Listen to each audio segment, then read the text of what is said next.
The Olympics is postponed.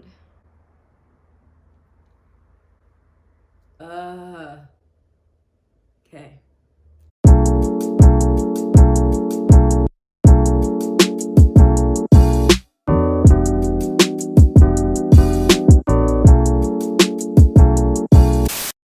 Oh, what is good, guys? Okay, let's just get right into it, right? It has taken me days to make this video because I really wanted to do it justice, and also just because it's just taken me days to make it. And I have a plethora of days, so that's really interesting that it's taken me so long to make this video. But as you guys know and have probably seen, just based off of a lot of different athletes posting different reactions to the news of the Olympics being moved or postponed to Tokyo 2021, or being postponed a year. I guess you guys all know the news by now, you know? So I thought that it would make sense in a week, but it still doesn't make sense still. And I guess for me, I'm like, let's just talk it out. I'm a woman. Women are good at talking things out. So let's talk this out, and we can maybe have a therapy session of sorts to process through how we even got here. But really, I just wanted to go through some of the little hot spots on how the decision was actually made. Yeah, let's just do it. So December 31st, Wuhan government officials announced that they are treating cases of a new disease. Super sus.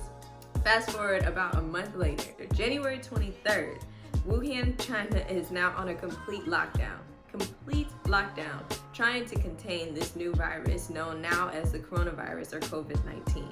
About 6 days later, January 29th, World Athletics, previously known as the IAAF or International Athletic Amateur Federation, announces that they are going to postpone the World Indoor Championships scheduled to be held in Nanjing, China. If you're a little bit confused about who World Athletics or the IAAF are, they're the world governing body for track and field. They are the ones that host a lot of the meets that you guys see on TV. For example, the World Championships that were last year in Doha, and some of the meet series that you guys see, like the Diamond League. Okay, fast forward to February. Now, in February, I'm not gonna lie, I was overseas competing, and I was living my best life learning how to make pizza. Yes. Yes. Olive, no? Okay. Learning the difference between Italian wine and French wine.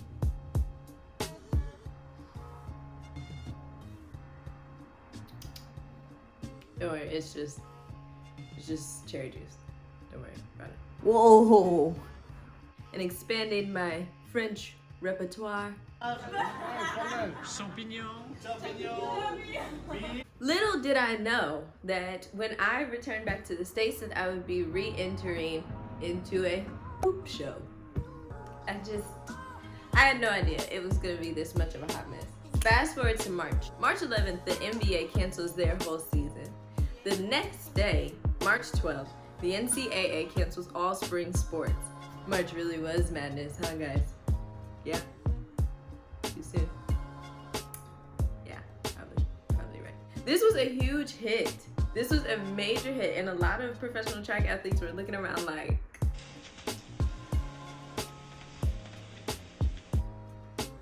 we were looking around like that because a lot of us use the facilities of universities and colleges to train, but also we go to a lot of the collegiate meets supplementally for the times that we're not competing overseas. So to cancel all spring sports canceled out all of those meets. Yeah. March 17th, World Athletics officials announced the postponement of the first 3 Diamond League meetings. The first 3 Diamond Leagues include Doha, China, and Shanghai. All of these meets were canceled now due to the rapid spread of the coronavirus. These next 6 dates are when stuff really starts to pop off. Like, pop off. Lord, please! Ow, Lord! March 19th, Italy appeals to the IOC, or International Olympic Committee, to postpone the games. Remember, Italy has been one of the hardest hit countries from this whole pandemic. March 20th, the Athletic Association, an association created by U.S. Olympic triple jumper Christian Taylor for athletes of all nations, sends out a survey asking athletes whether or not they believe the game should proceed as planned in light of the pandemic, or whether it should be postponed, canceled, asking also for insight about what our training looks like. Has it been affected? What's our mental state? That was really awesome because it gave the athletes another way to voice our opinions in the decision of whether or not the game should be held. March 21st, USA Track and Field and USA Swimming send letters to the U.S. Olympic and Paralympic Committee to push for the IOC to postpone the games. The very next day, March 22nd, the IOC hold an emergency executive board meeting. IOC President Thomas Bach announces after the meeting that they were unable to come up with a decision on whether to cancel or postpone the games. They instead would make their decision within the next 4 weeks. That very same day, Canada and Australia come with some fire. The Australian Olympic Committee announces that they will be planning for postponement of the games due to the changes in the public health landscape of Australia. Additionally, because their athletes need certainty and time to prepare. Canada took a much bolder stance in their letter to the IOC and World Health Organization in stating that they would not be sending any athletes to any games during the summer of 2020. Whew. That's a lot. Y'all sweating? I'm sweating. Like, I feel I'm just hot. I'm hot. Monday, March 24th. After massive amounts of pressure, the IOC announces that the games will officially be postponed. This was still kind of tricky because we didn't know if the games would be postponed 6 to 8 weeks from the original start date in July, or if they would be postponed for a whole year, which would end up being 2021. I actually took a poll on Instagram just out of curiosity to see what people thought about the postponement, like how long they thought it should be postponed for. The 6 to 8 weeks with the possibility of having no fans, that it might be safe, and that the fact that a couple of nations have already dropped out, or 2021 when everybody would be able to go, as well as the fact that athletes would have the proper amount of time to prepare for an elite level performance. And it was actually pretty interesting, the results that I got. And finally, we've reached the day that we've all come to know and will remember for forever, or at least for another year. Tuesday, March 24th. The IOC makes it a fish. The games will be postponed a year. Tokyo 2020 will now be Tokyo 2021. So yeah, that's the timeline. That's the timeline of how we even got here. It seems like it took a lot of steps to get there. And I think that that's what is so puzzling to a lot of people too, because it seems like a pretty obvious decision, right? Like, the world is in this state of pandemic. So the easiest thing and smartest thing would be, let's just postpone the Olympics. Let's just move it a year. But the IOC had some major things that they had to take into consideration. And I think I selfishly didn't know this until I actually researched it a bit. But the IOC literally had to take into consideration the competitive schedules of 33 different sports, the housing of 11,000 athletes, a $12.6 billion budget, broadcast schedules, sponsors, and other world championships that were scheduled in the next years. So where does this leave athletes? What do we actually do next? Like, what do we even know? As athletes, we know that we are going to have to try out for the Olympics next year in our Olympic trials. Unlike some of the other sports that have already selected their members for the Olympic team, track and field doesn't work like that. We have a trials every year. And so since the Olympics was postponed this year, we will have our Olympic trials next year when the Olympics is actually going to be held.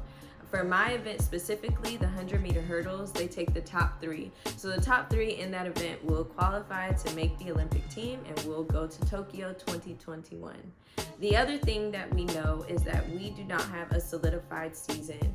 What we know now is that the Diamond League meets for April and also just recently May have been postponed to dates that are to be determined. We don't know. So a lot of us are still training for this season that could possibly start at the end of July, maybe, hopefully, it's kind of crazy. But I have been really encouraged by the way that a lot of athletes are being really transparent and sharing how they feel and also sharing their perspectives, because I think it helps us to all kind of feel like we're in this together. We're trying to figure out this mess together. A couple of athletes that I think are doing a really good job of that are Christy Caslin and Ashley Spencer, two Olympians and also, fellow hurdlers. I think Christy does a really good job of reverberating just the idea that this is a time that we should really take to invest in ourselves, to better ourselves. I love how in her post she talks about how it took her 8 years to make her first Olympic team.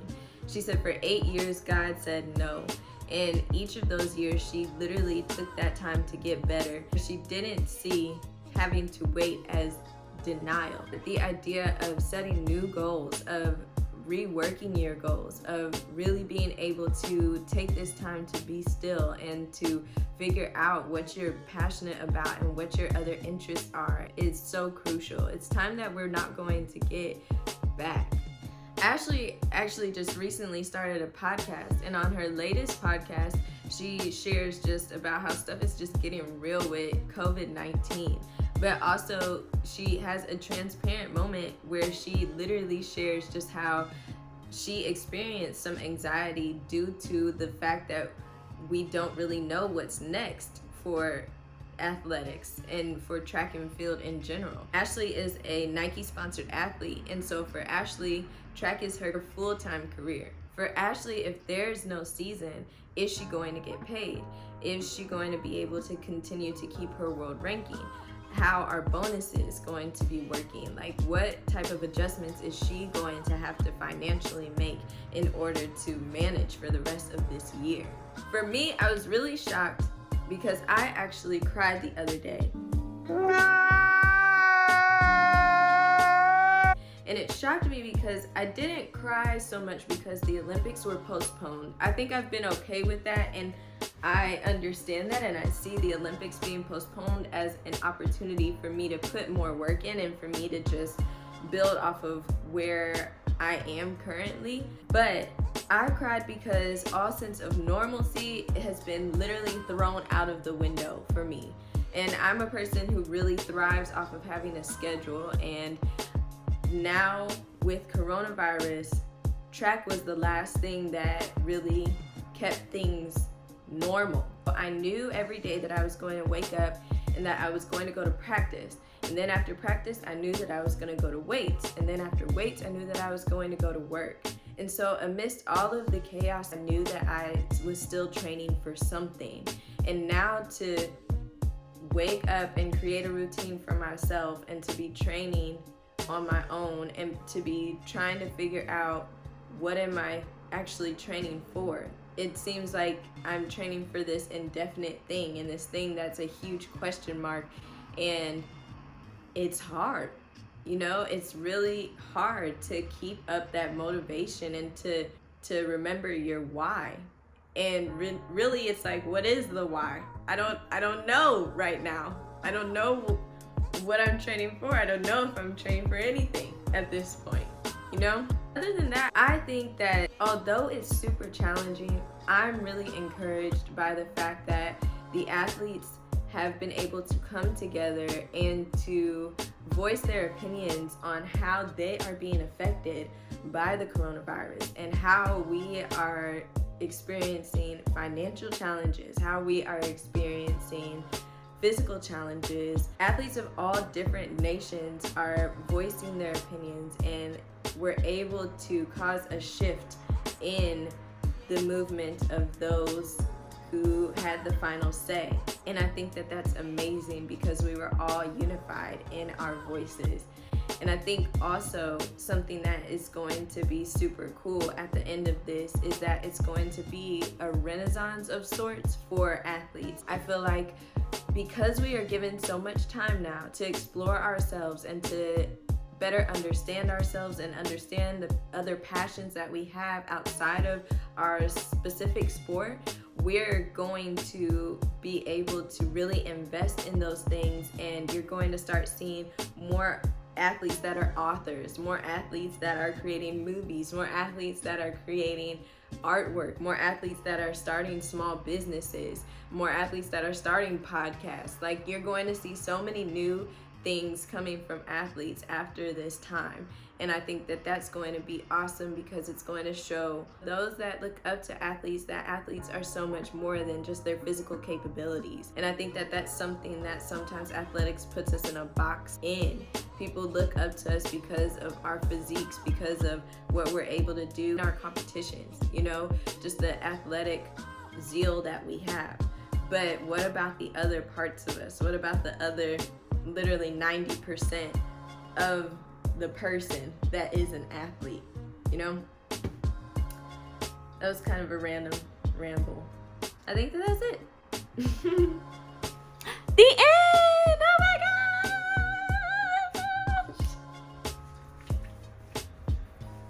Oh. Oh.